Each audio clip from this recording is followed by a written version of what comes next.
Hi, I'm Nathan, and today I'm going to be reading this book again called Pokemon, the series Sun and Moon, the Pokemon School Challenge. And last time I read chapter 1, so now I'm going to be reading chapter 2. I've heard of the Pokemon School. What do you know?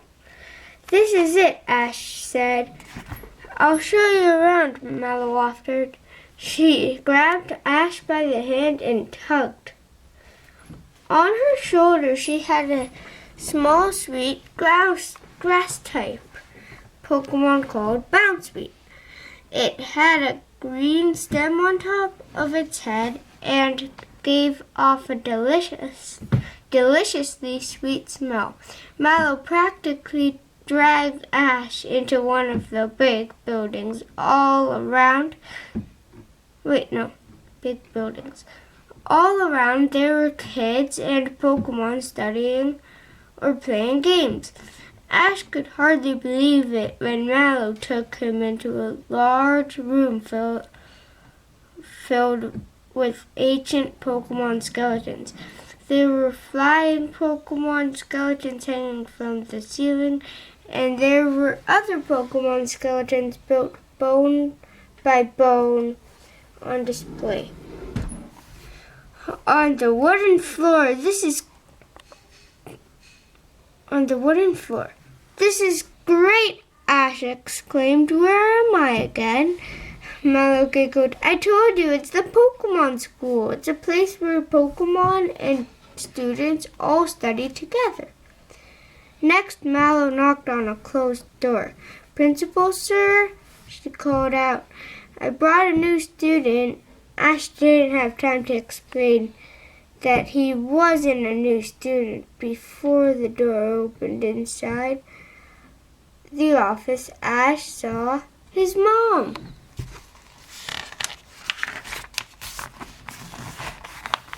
Ash, you finally made it, his mom said. Ash realized that his mom had come to the school too on their errand of Pokemon Professor Oak.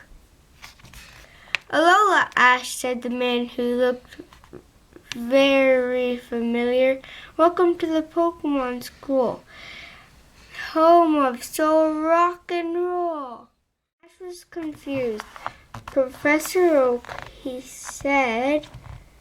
What are you doing here? The man laughed out loud.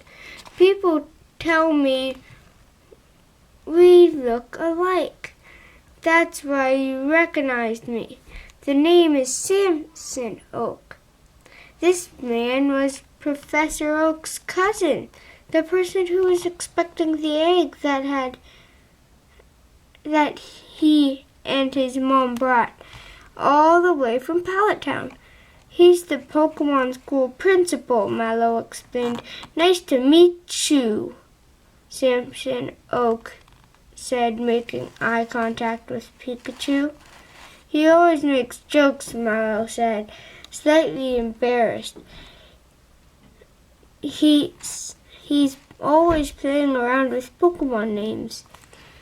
We all need a little fun, Principal Oak said. He set out to contact with his cousin, Professor Oak. He wanted to tell him that the egg had arrived safe and sound.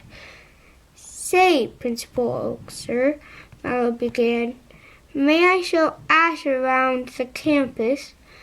Ash held his breath, feeling hopeful. Of course, Porygon, your way. Ash was already getting used to the principal's odd way of putting Pokemon names into everything he said. Porygon was a virtual Pokemon from his home region of Kanto. Now this is our classroom, Mallow pointed out as they entered a gigantic room with high ceilings and windows open to the tropical air. Hi, said a young man. He had on a lab coat, board shorts, and a baseball cap. A big Alola to you all. Professor Kukui. Professor Kukui! Mallow looked happy to see him. Professor? Ash mumbled. He didn't know what to say. He didn't know any professors who wore a lab coat without a shirt. Yeah, he's our teacher, Professor. I'd like you to meet Ash, Mallow said.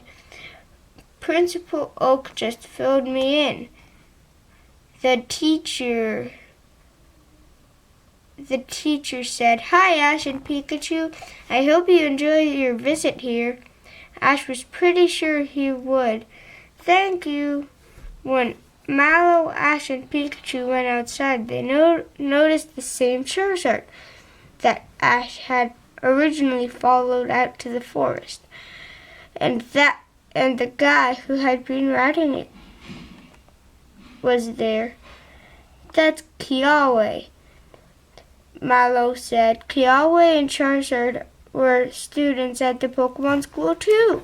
Soon they were joined by the same group of students that Ash had met when he first arrived on school grounds. Mallow introduced Lily, the girl with long blonde braids who had first approached him, Lana, who always carried Populo, the sea lion, in her arms, and Sophocles and Togedemaru, the roly-poly Pokemon. It looked a lot like his human friend. With Kiawe and Mallow, that was the Pokemon School class. Professor Kukui had come down to meet his students. Ash noticed a cool band around Kiawe's wrist. It contained a crystal. Professor Kukui explained that the band was called a Z-ring. It was made of square metal plates with a crystal in the center of the largest plate. Kiawe had earned the Z-ring in a ceremony called the Island Challenge, and now he and his Charizard were able to do an epic overpowering move called a Z-move. There was so much to learn about the Pokemon of the Alola region. Ash hoped he and Pikachu would have enough time on their vacation to learn it all. And that's where we're going to stop because we read a chapter, and then next time we'll do chapter 3. Don't forget to subscribe if you haven't yet, and like. And see you next time. Bye.